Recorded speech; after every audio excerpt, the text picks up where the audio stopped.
Firman Tuhan diambil dari Keluaran 9 ayat 1-12. Dengarlah firman Tuhan. Berfirmanlah Tuhan kepada Musa, pergilah menghadap Firaun dan berbicaralah kepadanya. Beginilah firman Tuhan, Allah orang Ibrani.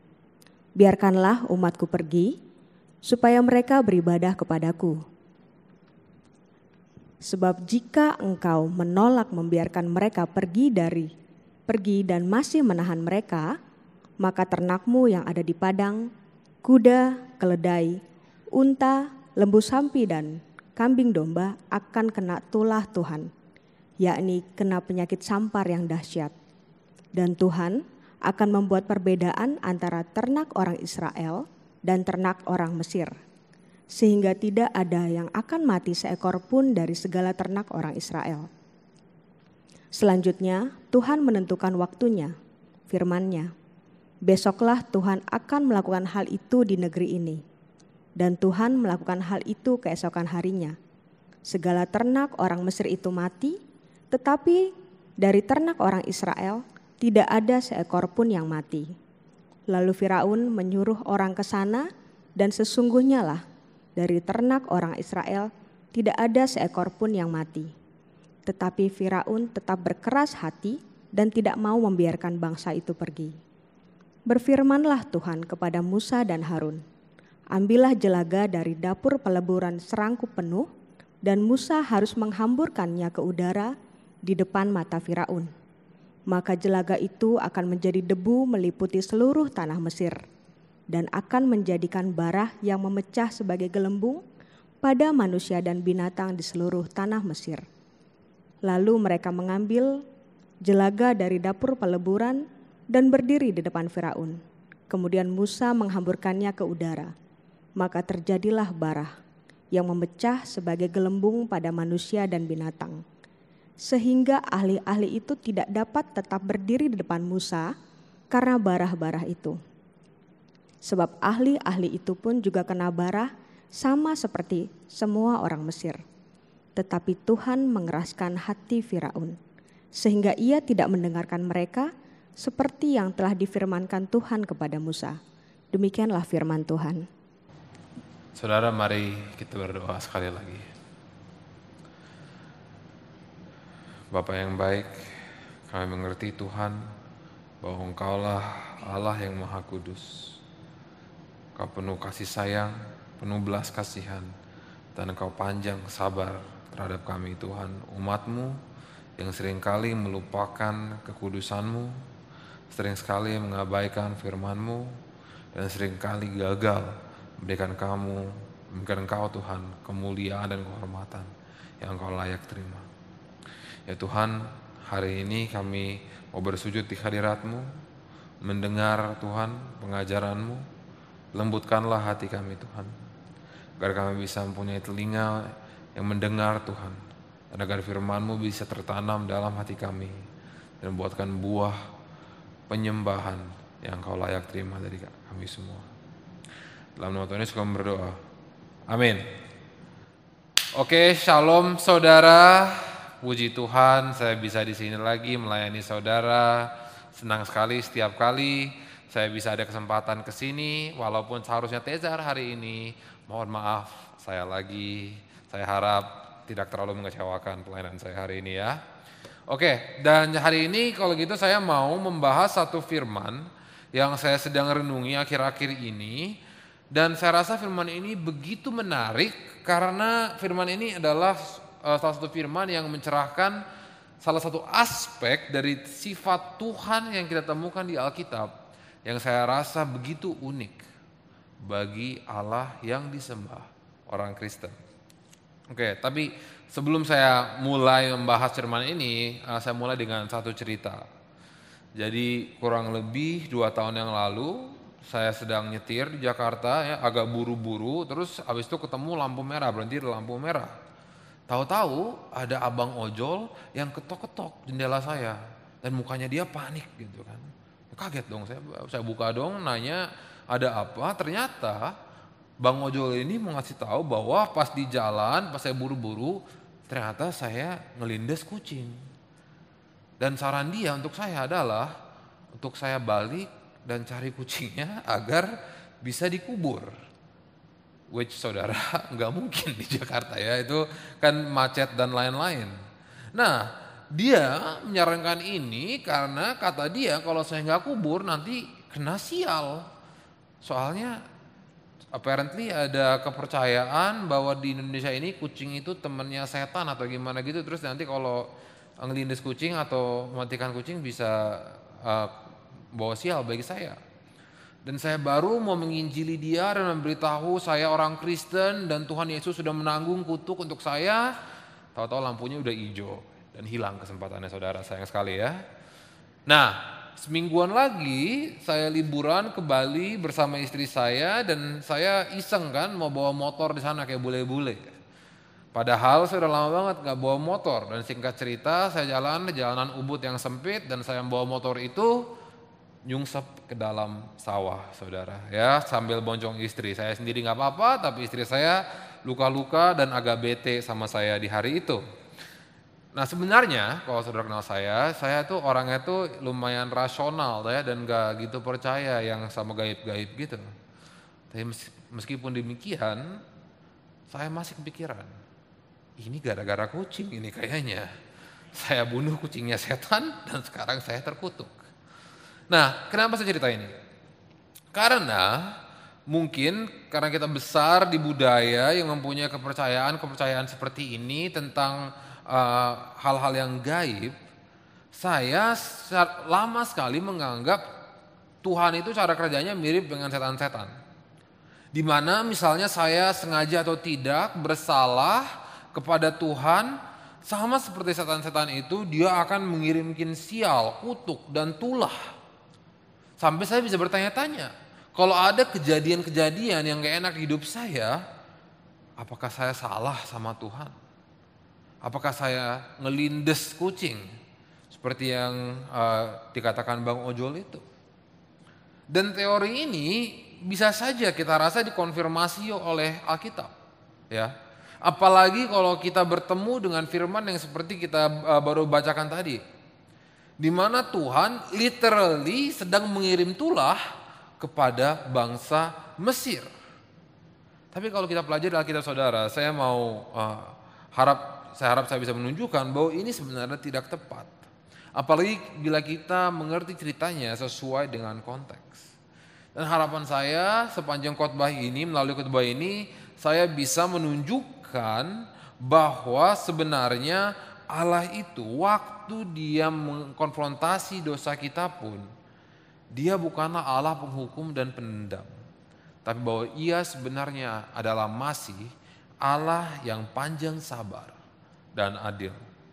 Oke, jadi dari firman yang kita baca tadi, saya rasa ada dua hal yang sebenarnya kita bisa sorot tentang bagaimana Tuhan menanggapi dosa kita saat kita terus bebal dan masih memberontak. Hanya 2 poin hari ini yang saya harap kita bisa renungi dengan mantap, bahwa konfrontasi Tuhan kepada dosa kita dalam bentuk yang pertama, menghancurkan berhala, dan yang kedua, mengeraskan hati.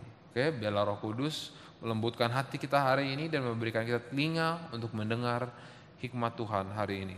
Jadi poin pertama, konfrontasi Tuhan terhadap dosa dalam bentuk menghancurkan berhala. Jadi agar kita bisa benar-benar mengerti apa yang disampaikan oleh teks ini, akan sangat baik apabila kita mengerti latar belakang dari cerita ini. Apa yang sudah terjadi dalam cerita Tuhan dan Firaun sampai sejauh ini. Karena saudara, tulah-tulah yang dikirimkan oleh Tuhan kepada Firaun ini enggak random, saudara. Tuhan enggak ngasal. Tuhan enggak mikir di sana lagi kesal sama Firaun, diapain ya? Sakit barah deh, sampar deh. Bukan, saudara. Tapi setiap tulah yang dijatuhkan Tuhan kepada Firaun dan bangsa Mesir, tujuannya itu untuk mengirimkan satu pesan yang teologis. Bahwa Tuhan adalah penguasa seluruh langit dan bumi dan seluruh ciptaan termasuk Mesir, dan bukan Firaun lah yang sebenarnya berkuasa. Inilah saudara signifikansi mengapa Tuhan mengirimkan tulah penyakit sampar kepada hewan-hewan ternak dan juga bara pada manusia. Karena di Mesir dan sebenarnya secara umum di budaya Timur Tengah kuno yang dulu, hewan ternak yang pasti adalah simbol dari kemakmuran dan kemegahan satu orang. Karena di peradaban kuno tersebut, industri terbesar adalah bertani, jadi kita bisa bayangkan betapa berharganya hewan-hewan ternak itu bagi mereka. Banyak kegunaannya kan, banyak bisa jadi daging, bisa jadi pupuk, susu, dan kulitnya bisa dijadikan pakaian dan sebagainya. Lantas karena begitu berharganya hewan-hewan ternak tersebut, seringkali budaya-budaya kuno ini menggambarkan dewa-dewa mereka sebagai hewan ternak. Makanya kalau kita lihat nanti di pasal 32, waktu Israel membuat berhala, mereka buat apa? Lembu, ya kan? Yang adalah hewan ternak. Belajar dari siapa mereka emang untuk membuat berhala seperti itu? Dan sama halnya dengan sakit penyakit sampar itu atau bara, khususnya penyakit kulit, ya kan, seperti bara. Demikian dalam pemikiran orang Mesir, dewa-dewa mereka lah yang berkuasa di atas segala sakit penyakit. Dewa mereka yang bisa mengirimkan penyakit dan menyembuhkannya. Jadi bisa dikatakan bahwa dalam cara berpikir orang Mesir, penyakit itu bukanlah terutama isu ilmiah atau medis, tapi isu teologis. Makanya disinggung di ayat 11 bahwa para ahli-ahli Mesir ini juga ikut sakit. Ahli-ahli yang di pasal-pasal sebelumnya bisa meniru beberapa mujizat yang Tuhan lakukan. Dan ahli-ahli ini adalah bisa dikatakan imam-imamnya dari dewa-dewa Mesir, yang berarti bahwa orang Mesir dalam konteks mereka mengira bahwa mereka seharusnya mampu menghentikan penyakit ini dan menyembuhkannya. Tertulis bahwa mereka pun tidak luput dari tulah ini. Jadi nggak usah menyembuhkan. Dicatat bahwa ahli-ahli ini tidak bisa berdiri di depan Musa.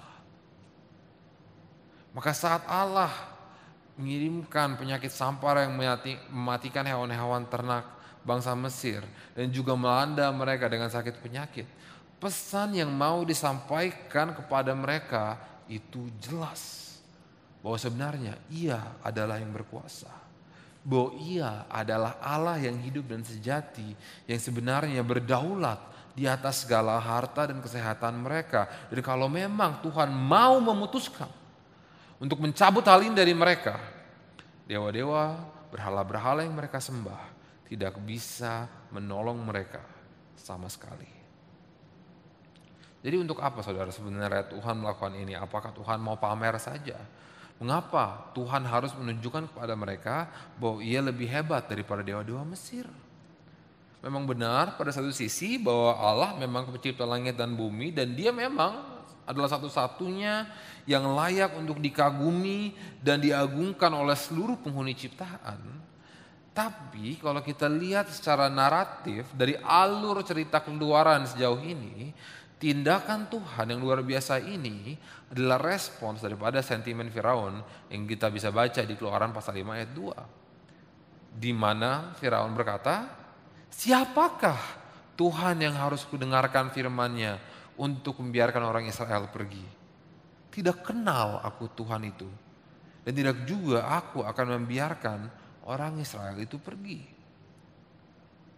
Jadi apakah saudara menangkap apa sebenarnya masalah Firaun itu?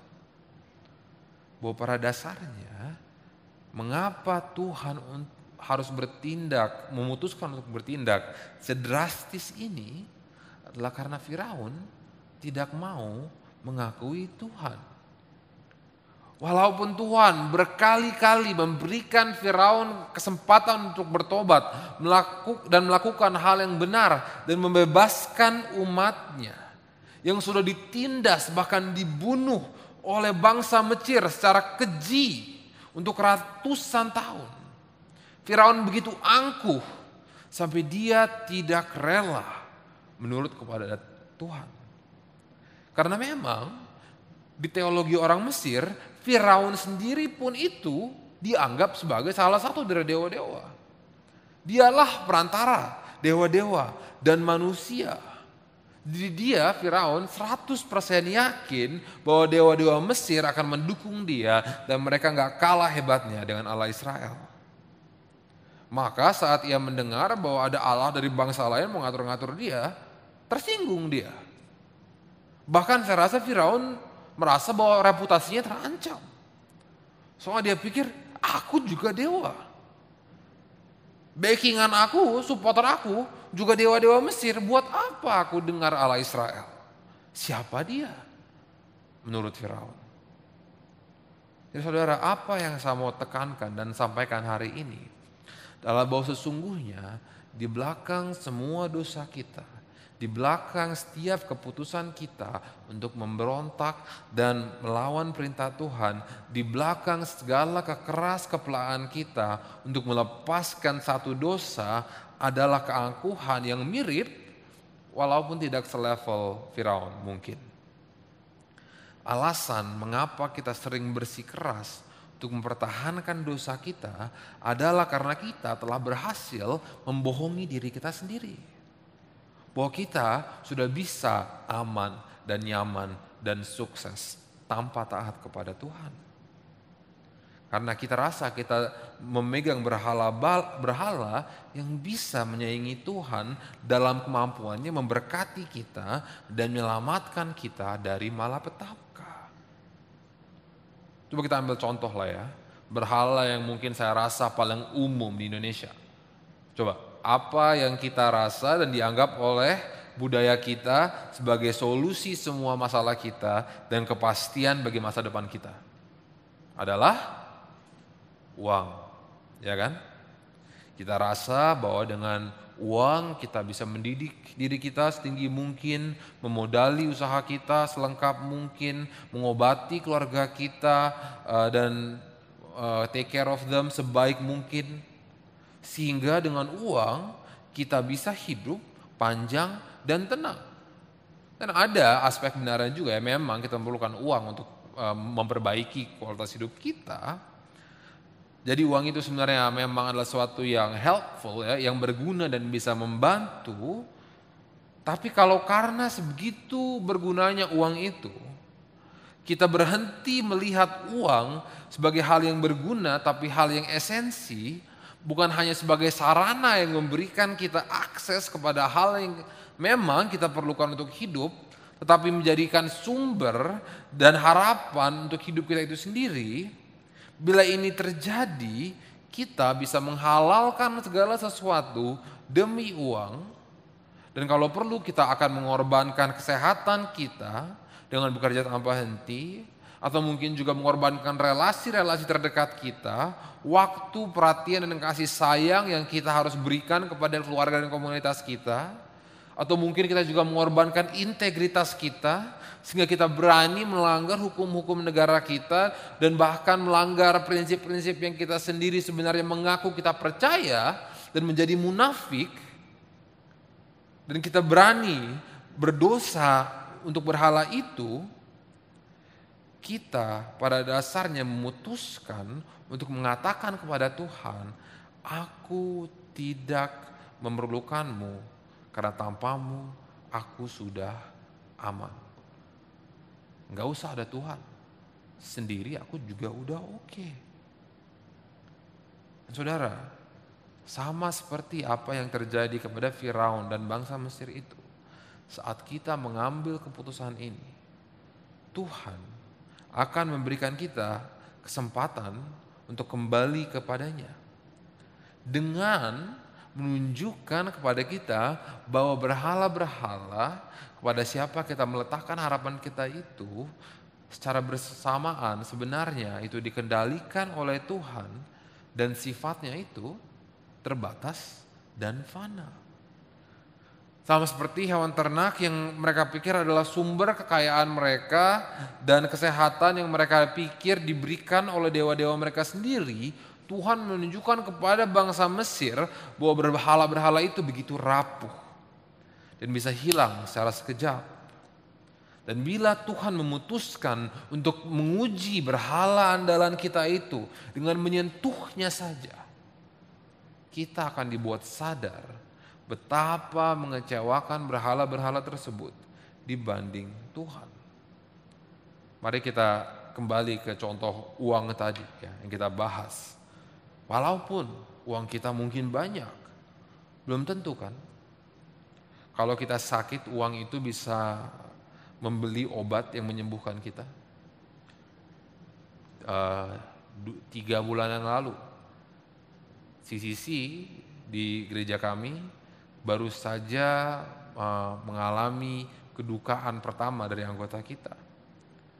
Seseorang yang sehat, keluarganya mempunyai keuangan yang lumayan baik, dia bisa berobat di Amerika, Singapura, kemana-mana dia cari. Tapi dia sudah kena kanker dan di umur 32 dia meninggal. Sebanyak apapun uangnya dia tidak bisa diselamatkan. Belum tentu juga kita bisa memulihkan hubungan dengan orang-orang terdekat kita yang sudah lama kita abaikan. Apakah kita tidak banyak melihat keluarga hancur karena salah satu pihak dari keluarganya fokus untuk mencari uang dan bukan mengasihi keluarganya. Dan belum tentu juga kita bisa benar-benar puas dengan hidup kita seberapa banyak pun uang kita punya. Ada satu host ya dari CNN zaman dulu, namanya Anthony Bourdain, mungkin saudara pernah dengar.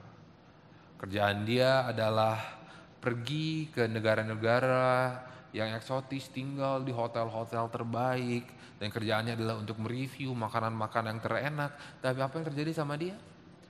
Dia mengakhiri hidupnya di kamar hotel bintang 6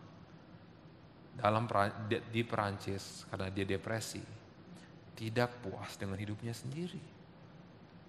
Karena sekali lagi saudara, uang atau berhala apapun itu yang kita pegang memang berguna sebagai sarana, tapi akan selalu gagal dan mengecewakan bila kita menjadikan itu sumber. Maka saudara, saya mau mengundang kita semua di sini untuk berintrospeksi. Untuk siapakah dan untuk apakah kita paling rela berdosa? Apa atau siapa yang paling sering membuat kita melupakan dan mengabaikan panggilan Tuhan kepada kita untuk taat kepadanya? Dan jawaban apapun yang kita temukan untuk pertanyaan ini, kemungkinan besar ini adalah berhala kita. Dan bila kita bisa sudah menemukan apa berhala kita itu, pertanyaan selanjutnya yang sama pentingnya adalah seberapa mahalkah harga yang sudah saya bayar atau rela bayar untuk berpegang kepada berhala ini. Harus apa yang kita alami agar kita kapok? Saudara, hanya kalau kita bisa menyadari hal ini dan kita sudah bisa benar-benar menyesal melihat kerusakan yang disebabkan oleh berhala kita, dan sudah ada rasa takut di dalam kita terhadap ujung dari ketidaktaatan kita, bila ini terjadi kepada kita, baru kita bisa bersyukur. Karena di saat itu berarti bahwa masih ada harapan untuk kita. Karena memang saudara, konsekuensi yang paling parah dan paling mengerikan dari dosa di dunia ini adalah bila kita menjadi seperti Firaun yang hatinya keras, sehingga kita terus bersikeras dalam pemberontakan kita. Itu adalah poin kedua. Konfrontasi Tuhan terhadap dosa adalah mengeraskan hati. Oke, mari kita sekarang diskusikan ya, yang bagian buat saya sendiri pun salah satu ide yang paling membingungkan dan susah diterima dari Alkitab, yang saya harus gumulkan lumayan lama sebelum saya bisa mulai mengerti dan mulai oke dan nyaman dengan konsep ini. Ini adalah yang kita bisa lihat diulang 2 kali dalam firman yang kita pelajari di ayat 7 dan ayat 12. Ayat 7 tertulis bahwa Firaun berkeras hati. Literally dalam bahasa Ibrani mungkin lebih tepat seperti hati Firaun sudah terlanjur keras. Namun di ayat 12 dijelaskan bahwa Tuhan yang mengeraskan hati Firaun. Nah, disinilah dimana saya dulu dan juga mungkin banyak dari saudara yang hadir di sini agak masih nyangkut. Soalnya kita bisa memahami ini seakan Tuhanlah yang bertanggung jawab untuk pemberontakan Firaun. Seakan Firaun jahat dan tidak mau taat karena Tuhan sudah lebih dulu mengeraskan hati Firaun. Seakan sebenarnya Firaun memang tidak punya kesempatan yang sejati untuk taat dan bertobat. Jadi kelihatannya di sini kita bisa pikir bahwa Firaun itu sebenarnya bukan tersangka tapi korban. Dan kalau kita memahami firman ini seperti ini, ya wajar kita bergumul. Karena nggak cocok banget dengan karakter Tuhan yang katanya maha adil dan maha penyayang.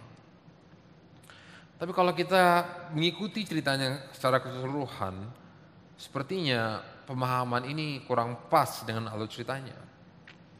Karena kita mulai sebenarnya diberitahu tentang hati Firaun yang keras di pasal 4. Di mana Tuhan mengutus Musa dan sebelum Musa menghadap Firaun, Tuhan sudah memberitahu padanya bahwa Firaun akan menolak pemerintahan Tuhan. Dan Tuhan akan mengeraskan hati Firaun. Dan di pasal 7 sebelum Tuhan mengirim tulah satupun, dikatakan bahwa hati Firaun sudah keras. Lalu di 5 tulah pertama tertulis bahwa yang mengeraskan hatinya Firaun adalah Firaun sendiri atau memang hatinya sudah keras. Dan akhirnya baru mulai di tulah ke-6 dan seterusnya sampai akhir Keluaran hingga Israel benar-benar keluar dari Mesir baru dicatat bahwa Tuhanlah yang mengeraskan hati Firaun. Tambah bingung gak saudara? Ini bukan karena penulis Alkitab gak konsisten ya. Tapi karena firman Tuhan mau mengajari kita satu kebenaran yang kompleks. Bahwa Firaun memang dengan sendirinya mengeraskan hatinya. Tuhan tidak memaksa atau memanipulasi Firaun dengan cara apapun untuk melakukan itu. Tapi menariknya, tindakan Tuhan yang mengirim tulah, yang sebenarnya adalah kesempatan yang diberikan untuk Firaun untuk berpaling dari kejahatannya dan bertobat, kesempatan ini malah membuat efeknya Firaun lebih parah. Jadi cerita ini dirancang dengan sengaja karena Tuhan mau mengajarkan kita satu hal tentang hati manusia yang jahat, yang sangat misterius dan bagaimana Tuhan menanggapinya. Dan ada 2 kesimpulan minimal yang kita bisa tarik dari kejadian ini. Yang pertama adalah bahwa Allah itu akan memberi kita jauh lebih banyak kesempatan untuk bertobat daripada yang kita berhak. Walaupun Allah sudah tahu bahwa kita tidak akan bertobat, Ia masih memberi kita kesempatan. Kan bisa aja saudara, Allah nggak pakai acara tulah segala mematikan Firaun langsung. Karena dia tahu sudah tidak mungkin bertobat. Dan bisa juga Tuhan secara ajaib mengubah hati Firaun kayak dihipnotis gitu. Biar Firaun gak bisa nolak.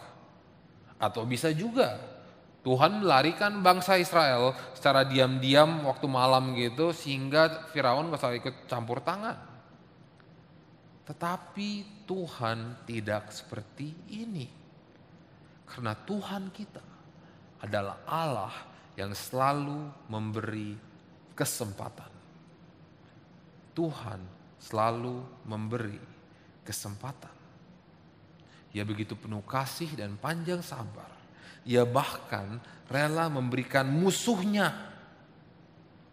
Tuhan memberikan musuhnya martabat dengan memberikan mereka pilihan untuk merendahkan diri mereka dan menerima otoritas Tuhan. Dan gak sekali, 2 kali, berkali-kali. Jauh lebih banyak kesempatan yang Tuhan akan berikan dibanding apa yang kita berhak terima. Ini kita harus ingat saudara tentang sifat Allah kita. Dan yang kedua, bahwa bila kita terus bebal dan bersikeras menolak undangan Tuhan dan upaya Tuhan untuk membuat kita sadar dan bertobat, Tuhan tidak akan memberikan kita kesempatan selamanya. Kesempatannya itu banyak, tapi nggak habis. Tuhan tidak akan membiarkan kita menghina kesempatan yang Ia berikan. Karena akan ada titik di mana kita sudah tidak bisa kembali dari dosa kita. Bahwa akan ada a point of no return. Di cerita Firaun sepertinya ini terjadi setelah tulah kelima, dan setelah itu setiap kesempatan yang Tuhan berikan efeknya tidak mendekatkan Firaun kepada pertobatan, melainkan menjerumuskannya lebih dalam lagi ke dalam jalan dosa dan pemberontakan yang sekali lagi dia pilih untuk dirinya sendiri. Jadi kasus Firaun ini, saudara, adalah contoh di mana Tuhan menunjukkan bahwa sejahat apapun hati manusia, setangguh apapun perlawanan kita melawan Tuhan, Tuhan tidak akan membiarkan kejahatan manusia menghentikannya dari tujuannya untuk menyelamatkan dan memberkati umatnya. Inilah saudara apa yang Paulus ajarkan kita di Roma 1 ayat 18 sampai 23. Di mana kalau saudara pelajari jelas tertulis bahwa murka Allah nyata bagi manusia kapan? Saat Allah menyerahkan manusia kepada keinginan hati kita yang cemar. Seperti kita baca tadi di pengakuan iman kita. Saat Ia menyerahkan kita kepada hawa nafsu yang memalukan, kepada pemikiran-pemikiran kita yang terkutuk. Jadi bisa dikatakan bahwa cara Tuhan menghukum kita untuk dosa kita adalah apa? Memberikan kita apa yang kita mau. Saat Tuhan tidak lagi menghentikan, tapi sekarang membiarkan kita menuai kerusakan dan kehancuran akibat dosa kita yang sekali lagi kita pilih sendiri. Betul-betul mengerikan saudara kebenaran ini. Karena berarti kalau benar-benar Tuhan sudah murka kepada dosa kita, saat kita sudah terjerumus ke dalam dosa, kita malah makin tidak sadar segawat apa kondisi kita itu sebenarnya.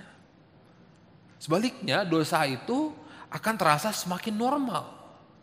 Dan yang kita akan sesali bukanlah dosa itu sendiri, tapi hanya konsekuensi dosa. Dan saya yakin dan percaya ini benar karena saya sendiri pernah mengalami ini, saudara. Saya pernah di titik yang gelap ini. Di mana walaupun saya besar di keluarga Kristen, sekolah di sekolah Kristen, dikelilingi oleh orang Kristen, saya masih hidup di dalam dosa. Dan saya masih berpartisipasi dengan aktivitas-aktivitas dosa yang saya rasa menyenangkan. Sehingga saya harus berbohong dan menyembunyikan diri saya dari hampir sebagian besar orang hidup saya. Sehingga hati nurani saya sendiri mati rasa, dan berbohong dan sembunyi-sembunyi itu jadinya rasanya biasa. Tidak ada lagi rasa bersalah untuk kebohongan saya atau dosa yang saya sembunyikan itu. Dan kalau dosa saya ketahuan, yang saya sesali adalah fakta bahwa orang-orang yang menemukan itu menghakimi saya. Dan saya harus berbohong karena mereka menghakimi. Dan saya bukannya memikirkan bagaimana caranya saya bisa berhenti berdosa, tapi bagaimana caranya bila saya tidak ketahuan kalau lain kali saya berdosa. Saudara tangkap, kebohongan membuahkan kebohongan, dosa membuahkan dosa. Pola ini diulang terus menerus sampai orang yang kenal saya tidak percaya kata-kata saya, selalu dicurigai, dan efek-efek dosa ini mempengaruhi pekerjaan dan kesehatan saya sampai Tuhan membiarkan saya jatuh ke titik paling rendah di hidup saya. Sebelum Ia menyadarkan saya sebodoh apa pilihan-pilihan di saya. Dan saya bisa sampai ke sini Karena ini dimulai dengan mengabaikan rasa bersalah dan menganggap remeh dosa-dosa dan konsekuensinya yang saya harus tanggung sebelum benar-benar parah ngaconya saya itu. Apakah ada saudara di sini yang pernah mengalami hal seperti ini? Kalau belum saudara, saya berdoa dan memohon kepada saudara, jangan sampai. Kalau saudara sekarang masih mendengar suara Tuhan, memanggil saudara untuk bertobat, please, dengarkan. Karena makin lama kita mengabaikan suara itu, makin kecil kedengarannya, dan lebih parah lagi kita bisa menganggap suara itu sebagai bukan panggilan untuk bertobat, tapi sebagai tantangan untuk berdosa dengan lebih licik lagi. Inilah saudara, tabiat manusia yang sudah terjerumus dalam dosa dan mengeras. Karena secara alami sebenarnya hati manusia cinta dengan dosa. Maunya senang dan nyaman di dalam dosa. Dan sebenarnya risih dengan kesucian dan kebenaran Tuhan. Maka respon alami kita terhadap Tuhan adalah untuk melawannya. Dan kalau kita sadar bahwa kita tidak bisa melawannya, kita akan lari dan bersembunyi seperti Adam dan Hawa di Taman Eden. Tapi saudara, kabar baik Injil adalah bahwa meskipun hati manusia sebegitu bebalnya, Tuhan tidak akan membiarkan kondisi ini menghentikan tujuannya untuk menyelamatkan umatnya.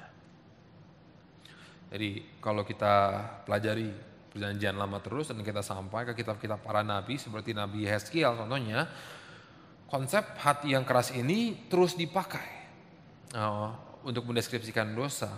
Dan di sana menariknya, hati yang keras ini bukanlah terjadi kepada pemimpin-pemimpin bangsa-bangsa lain seperti Firaun, tetapi malah Israel, bangsa pilihan Tuhan sendiri yang hatinya keras. Dan sama kasusnya seperti Firaun, Tuhan tidak pilih kasih, tapi Tuhan membiarkan mereka menerima imbalan dosa yang mereka pilih untuk diri mereka sendiri. Dan malapetaka dan perang jatuh kepada mereka sehingga mereka dibuang ke Babel. Saudara tahu cerita ini?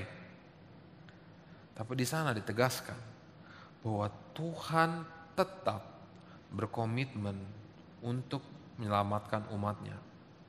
Di Yeskiel pasal 36, Tuhan menjelaskan kepada kita bahwa kekerasan hati ini adalah akar dari masalahnya. Hati yang dikeraskan oleh dosa ini adalah alasan mengapa penyesalan kita terhadap dosa itu selalu sementara dan sepertinya kita tidak bisa berhenti berulang kali jatuh ke dalam dosa. Lantas di Yeskiel 36 ayat 26 sampai 27, Tuhan memberitahu kita solusi akhir yang paling efektif. Demikian firman Tuhan. Yeskiel 36 ayat 26 sampai 27 bertulis bahwa kamu akan kuberikan hati yang baru dan roh yang baru di dalam batinmu. Dan aku akan menjauhkan tubuhmu dari hati yang keras dan kuberikan kepadamu hati yang taat.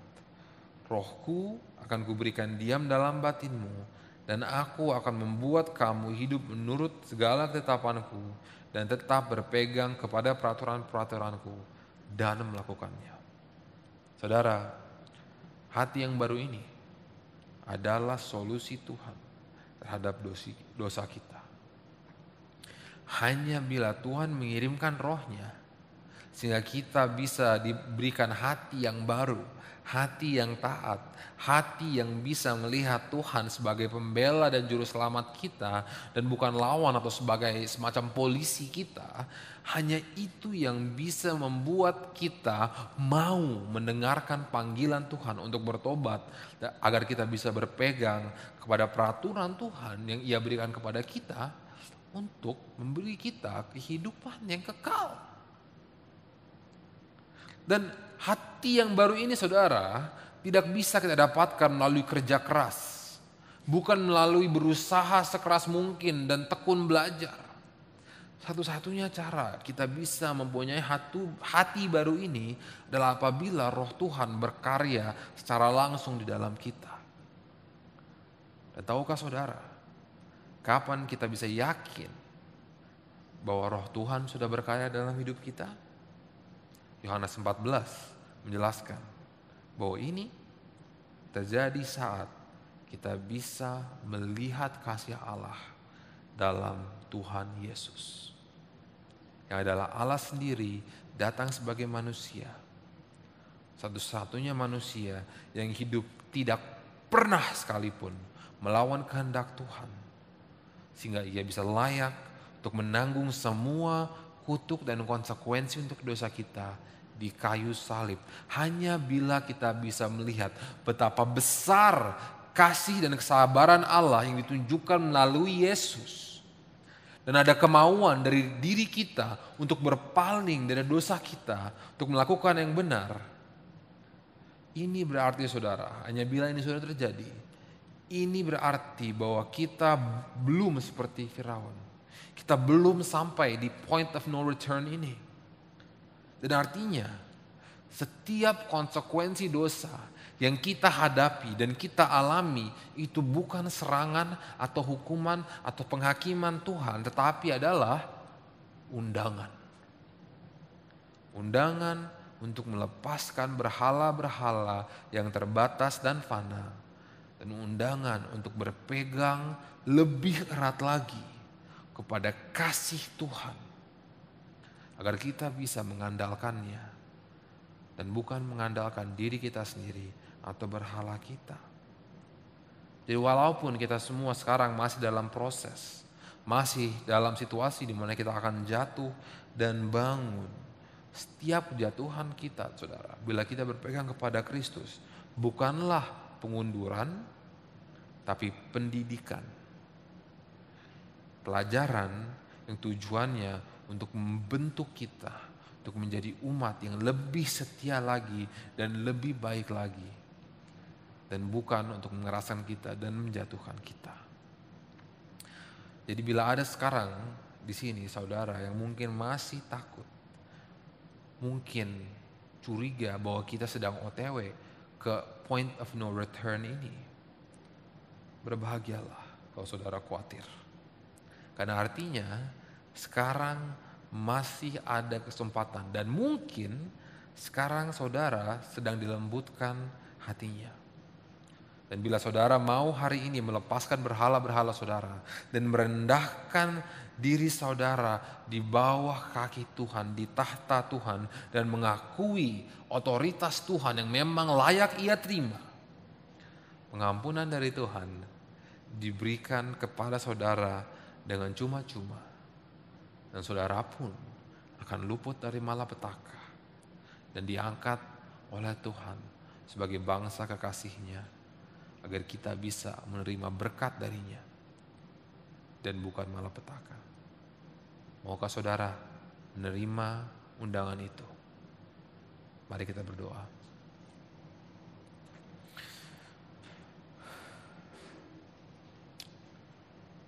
Terpujilah Engkau Tuhan, Allah pencipta langit dan bumi. Tuhan, Engkau memberikan kepada kami manusia yang terbatas dan sering memberontak begitu banyak kesempatan. Kuasa-Mu Tuhan, kami sebenarnya bisa lihat di seluruh ciptaan. Pemeliharaan-Mu Tuhan kami nikmati hari demi hari, tapi kami sering Tuhan mengabaikan. Dan kami sering mengandalkan diri kami sendiri atau hal-hal duniawi yang fana yang Kau berikan untuk membantu kami, tapi bukanlah sumber dari segala berkat dan pengharapan kami. Ya Tuhan, sadarkanlah kami saat kami bebal dan bodoh seperti ini Tuhan, agar kami rela melepaskan hal-hal yang menghambat kami dari mengenal-Mu, agar kami bisa mendekat kepada-Mu dan memegang erat kepada kebenaran-Mu. Agar Engkaulah Tuhan yang bisa membimbing kami dan membawa kami menuju kemuliaan yang Engkau telah siapkan bagi kami. Dalam nama Tuhan Yesus kami berdoa. Amin.